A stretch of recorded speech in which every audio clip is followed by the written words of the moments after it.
If you're on TikTok, it's likely you've seen a video from Nara Smith.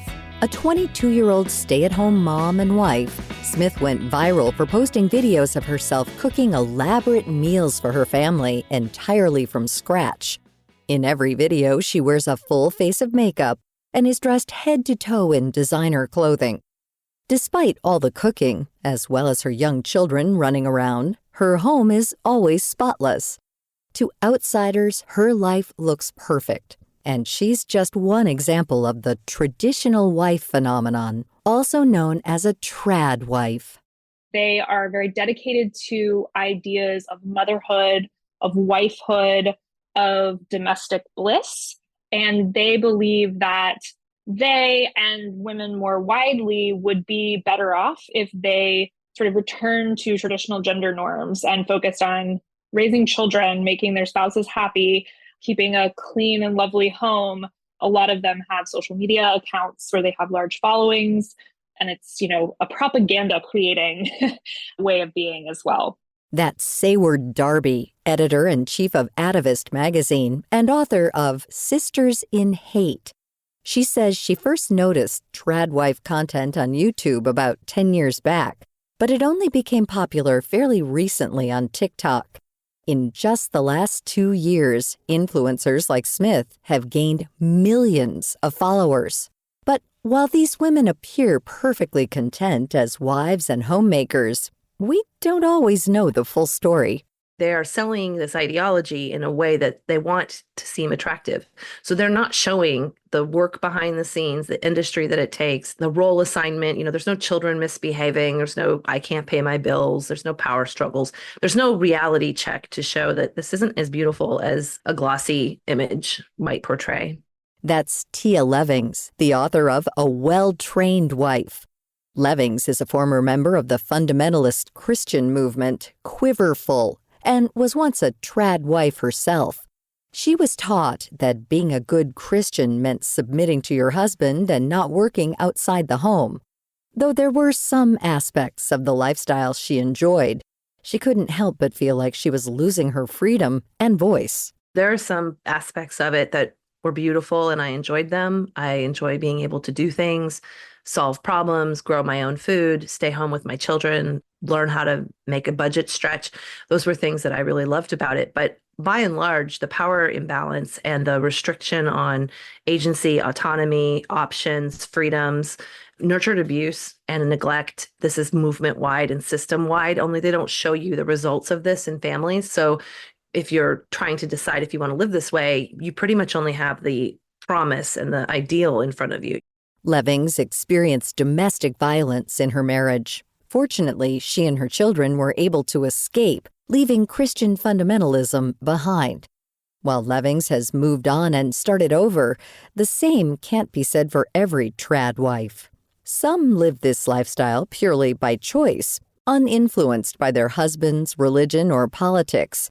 Yet Darby says it's important that trad wife influencers recognize the values they're promoting online, even if they're doing it unknowingly.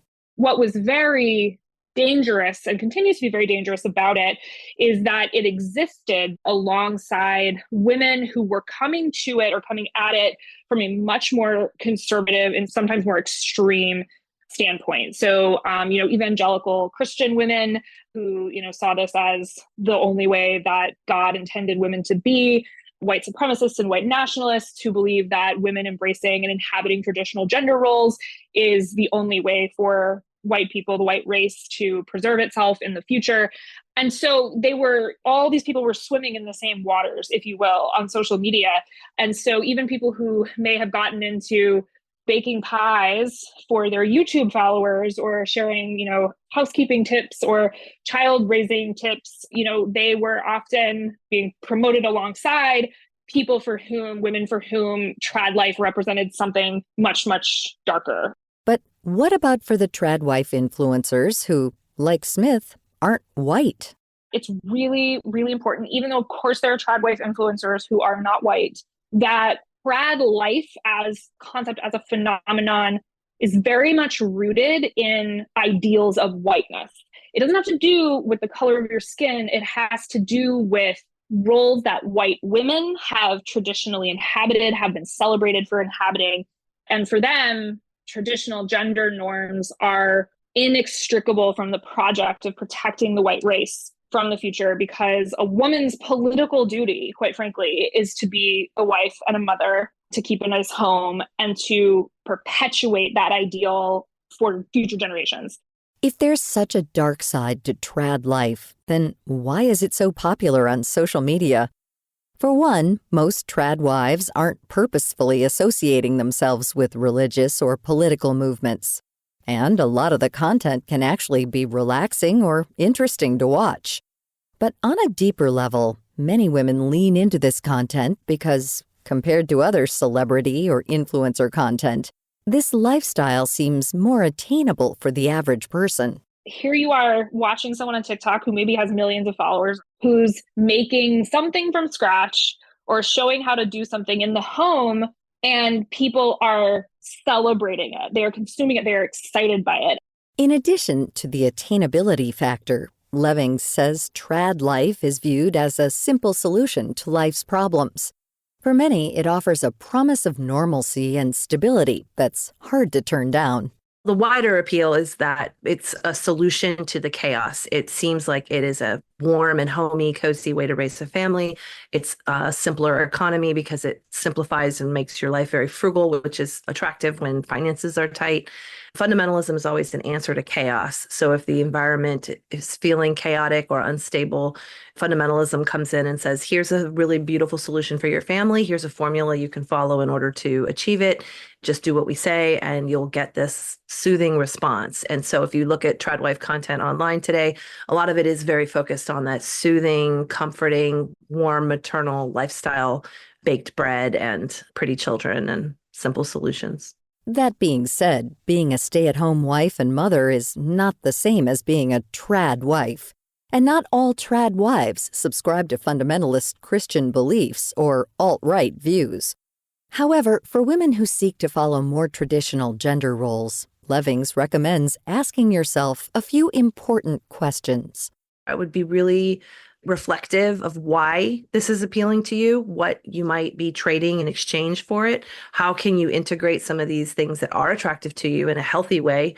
Because there is a healthy way to do it. And I think that's just it. I think it's just awareness and understanding that when you choose something for yourself, there's a way to do it that protects the freedoms for everyone to choose the way they want to do it, and to consider the survivor stories and the scientific outcomes and the reports back of what it was like, the testimonies. Just make an informed choice for yourself, because once you're in it, you're really immersed in it. It's very hard to get back out.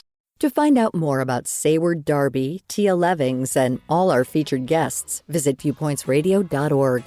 You can find Darby's book, Sisters in Hate, and Levings' book, A Well-Trained Wife, on Amazon.com, or request copies to be stocked at your local bookstore. For more behind the scenes, follow Viewpoints Radio on X, Facebook, and Instagram. This segment was written and produced by Grace Galanti. Our executive producer is Amira Zaveri. Our studio manager is Jason Dickey. I'm Marty Peterson.